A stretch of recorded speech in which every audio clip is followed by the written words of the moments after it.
हरम में मुतहर में 3 तारीख़ी स्थान आहिनि ऐं कुझु नया स्थान आहिनि। जेके तारीख़ी स्थान आहिनि सभ खां पहिरियां जेको आहे त मस्जिद आज़म आहे, जेको तक़रीबन साईं बुरूज जी 70 साल पहिरियां मस्जिद आज़म जे नाले सां जॾहिं ठाहियो त उहो स्थान जेको आहे त स्थान मस्जिद आज़म सॾियो वेंदो आहे। ऐं उन खां बाद में ॿियो जेको स्थान आहे स्थान इमाम हादी न सॾियो वञे थो। पुराणो हुनजो नालो जेको आहे स्थान अतीक हुयो ऐं स्थान तलाई बि सॾियो वञे थो, छो जो उन में ऐवान तला आहे। ऐं टियों जेको तारीख़ी स्थान आहे, अलबत्ता हीउ जेको स्थान इमाम हादी आहे या स्थान अतीक, इहो 500 साल पुराणो आहे। ऐं टियों जेको स्थान आहे उनखे पुराणो नालो उनजो स्थान बुज़ुर्ग आहे, यानी वॾो स्थान। हिन वक़्तु उनखे स्थान इमाम रिज़ा अलैहिस्सलाम सॾियो वञे थो। उन खां बाद में जेके नवां स्थान आहिनि, मस्जिद आज़म जी तरफ़ खां स्थान जवादुल अइम्मा आहे। मदरसे हुज्जियत जे तरफ़ खां जेको स्थान आहे उहो स्थान साहिब ज़मान आहे, जंहिंमें असांजी हीअ आफ़िस बैनुल अक़वामी दफ़्तर उर्दू शोबो मौजूदु आहे, अरब ज़बान जो शोबो बि मौजूदु आहे ऐं ॿियनि ज़बाननि जो शोबो मौजूदु आहे। ऐं टियों जेको वॾो स्थान आहे उहो मैदान आस्थान आहे, जेको स्थान बुज़ुर्ग वारी साइड खां आहे, जंहिंमें कब्रिस्तान शेखान कब्रिस्तान आहे, जंहिंमें जनाब मीरज़ा कुमी जी क़ब्र मुबारक आहे।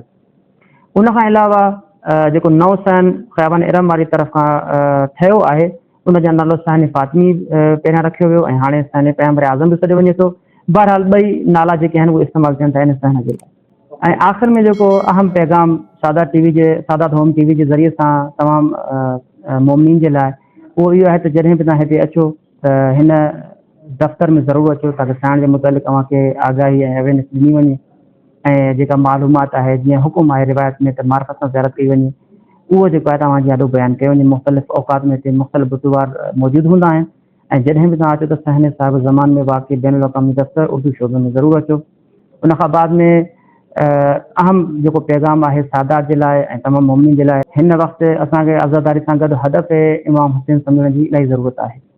असांखे सही माना में जेके इमाम जी जेका निहज़त आहे, इमाम जेका तहरीक आहे, उनजो हदफ़ अज़ादारी सां गॾु उनजो हदफ़ पूरी दुनिया ताईं पहुचाइणो आहे, ताकी दुनिया जे तमामु अक़वाम खे ख़बर पइजी सघे त जेका अज़ीम इलाही निहज़त हुई इहा इमाम हुसैन अलैहिस्सलाम छो अंजाम ॾिनी हुई।